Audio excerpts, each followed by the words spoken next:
ಒಂದಾನೊಂದ ಕಾಲದಲ್ಲಿ ಒಂದ ಕಾಡಲ್ಲಿ ಚಂದದ ಚಿಕ್ಕ ಮೊಲವೊಂದಿತ್ತು.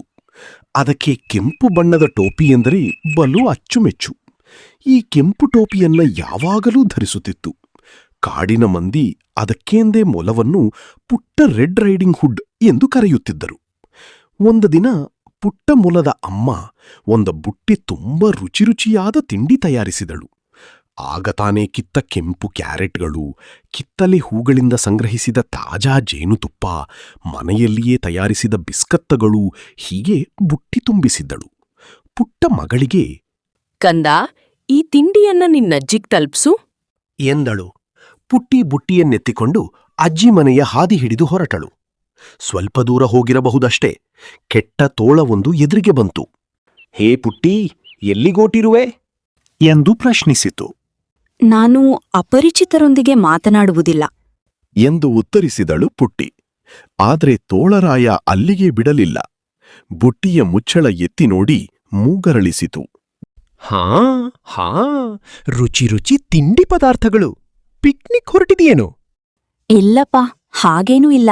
ಅಜ್ಜಿಗಾಗಿ ತಿಂಡಿ ತೆಗೆದುಕೊಂಡು ಹೋಗ್ತಿದ್ದೇನೆ ಎಂದಳು.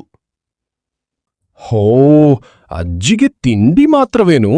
ನಾನಾದ್ರೆ ಕಾಡಿನಲ್ಲಿ ದಂಡಿಯಾಗಿ ಬೆಳೆದ ಹೂಗಳನ್ನು ಕಿತ್ತು ಚೆಂದದ ಗುಚ್ಛ ಮಾಡಿ ಅಜ್ಜಿಗಾಗಿ ಕೊಂಡೊಯ್ಯುತ್ತಿದ್ದೆ. ಬರೀ ತಿಂಡಿಯಿಂದೇನು ಎಂದಿತು. ಪುಟ್ಟಿಗೂ ಅದು ಸರಿಯನ್ನಿಸಿತು. ಪುಟ್ಟಿ ಬುಟ್ಟಿಯನ್ನ ಕೆಳಗಿಟ್ಟು ಅತ್ತಿತ್ತ ಸುತ್ತಾಡಿ ಬಣ್ಣ ಬಣ್ಣದ ಸುವಾಸನೆಯ ಹೂವುಗಳನ್ನು ಕಿತ್ತಳು. ನಾರು ಸಂಗ್ರಹಿಸಿ ಚೆಂದದ ಗುಚ್ಛ ಮಾಡಿದಳು. ತನ್ನ ತಿಂಡಿ ಬುಟ್ಟಿಯನ್ನೆತ್ತಿಕೊಂಡು ಅಜ್ಜಿ ಮನೆ ಕಡೆ ಹೆಜ್ಜೆ ಹಾಕಿದಳು. ಇಷ್ಟರಲ್ಲಿ ತೋಳ ಓಡುತ್ತಾ ಪುಟ್ಟಿಯ ಅಜ್ಜಿಯ ಮನೆಗೆ ಬಂದಿತು. ಅಜ್ಜಿ ತೂಗು ಕುರ್ಚಿಯಲ್ಲಿ ಕುಳಿತು ಪುಟ್ಟಿಗೆಂದು ಕುಲಾವಿ ಮೇಯುತ್ತಿದ್ದಳು. ತೋಳ ಮೆಲ್ಲನೆ ಬಾಗಿಲು ಸರಿಸಿ ಮನೆಯೊಳಗೆ ನುಸುಳಿತು. ಮೆಲ್ಲನೆ ಬಾಗಿಲು ಸರಿಸಿ ಮುಚ್ಚಿತು. ಒಂದೇ ಪಾಟಿಗೆ ಅಜ್ಜಿಯ ಎದುರಲ್ಲಿ ನಿಂತು ಗರ್ರ್ ಎಂದು ಧ್ವನಿ ಏರಿಸಿತು. ಅಜ್ಜಿಗೆ ಹೆದರಿಕೆಯಿಂದ ಪ್ರಾಣವೇ ಹೋದಂತಾಯ್ತು. ಒಂದೇ ಏಟಿಗೆ ಕುರ್ಚಿಯಿಂದ ಹಾರಿ ಬಾಗಿಲು ತೆರೆದು ಹೊರಗೆ ಓಡಿದಳು. ಹಿಂತಿರುಗಿ ನೋಡದೆ ಪುಟ್ಟಿಯ ಮನೆ ಕಡೆ ಓಟ ಕಿತ್ತಳು. ತೋಳ ಅಜ್ಜಿಯ ಬಟ್ಟೆ ತೊಟ್ಟಿತು. ಕನ್ನಡಕ ಏರಿಸಿತು. ತಲೆಗೆ ಬೆಚ್ಚನೆ ಟೋಪಿ ಹಾಕಿಕೊಂಡಿತು. ಹಾಸಿಗೆ ಸೇರಿ ಮೂಗಿನವರೆಗೆ ಹೊದಿಕೆ ಹೊದ್ದು ಮಲಗಿತು. ಕೆಲವು ನಿಮಿಷಗಳಲ್ಲಿ ಪುಟ್ಟಿ ಅಜ್ಜಿ ಮನೆ ಮುಟ್ಟಿದಳು. ಬಾಗಿಲಿನಲ್ಲಿ ನಿಂತು, ಅಜ್ಜಿ, ಅಜ್ಜಿ, ನೀನೆಲ್ಲಿರುವಿ ಎಂದಳು. ಹಾಸಿಗೆಯಿಂದ ತೋಳ, ನಾನಿಲ್ಲಿದ್ದೇನೆ ನನ್ನ ಪುಟ್ಟ ಮರಿ ಎಂದಿತು. ಪುಟ್ಟಿ ಅಜ್ಜಿಯ ಹಾಸಿಗೆಯ ಹತ್ತಿರ ಬಂದಳು. ಅಜ್ಜಿ, ಅಜ್ಜಿ, ನಿನ್ನ ಕಿವಿಗಳೇಕೆ ಇಷ್ಟು ದೊಡ್ಡದಾಗಿವೆ ಎಂದು ಕೇಳಿದಳು ಪುಟ್ಟಿ. ಅಜ್ಜಿಯ ಕುಲಾವಿ ತೋಳಕ್ಕೆ ಸರಿಹೊಂದುತ್ತಿರಲಿಲ್ಲ. ಕಿವಿಗಳು ಹೊರಗೆ ಬಾಚಿದ್ದವು. ನೀನು ಮಾತನಾಡುವುದನ್ನು ಸರಿಯಾಗಿ ಕೇಳಲು ನನ್ನ ಮುದ್ದು ಎಂದಿತು ತೋಳ. ಅಷ್ಟರಲ್ಲಿ ಅದರ ಮೂಗಿನ ಮೇಲಿದ್ದ ಕನ್ನಡಕ ಜಾರಿಬಿತ್ತು.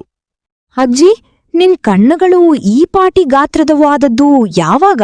ಹೇಗಜ್ಜಿ ಎಂದು ಕೇಳಿತು ಪುಟ್ಟಿ. ನಿನ್ನನ್ನು ಚೆನ್ನಾಗಿ ನೋಡಲು ಜೇನೆ ಎಂದುತ್ತರಿಸಿತು ತೋಳ. ಅದರ ಬಾಯಿಯ ಮೇಲಿದ್ದ ಹೊದಿಕೆ ಸರಿಯಿತು. ಕೋರೆ ಹಲ್ಲುಗಳು ಎದ್ದು ಕಂಡವು.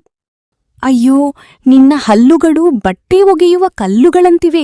ಯಾಕಜ್ಜಿ ಎಂದು ಕೇಳಿದಳು ಪುಟ್ಟಿ. ಆಹಾರವನ್ನು ಚೆನ್ನಾಗಿ ಜಗಿದು ಅಗಿದು ತಿನ್ನಲು ಎಂದ ತೋಳ ಹಾಸಿಗೆಯಿಂದ ಹೊರಗೆ ಹಾರಿತು.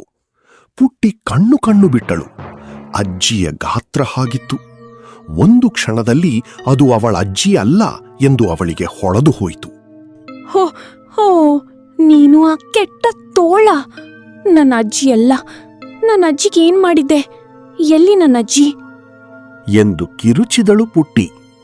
ತೋಳ ಗಹಗಹಸಿ ನಕ್ಕಿತು.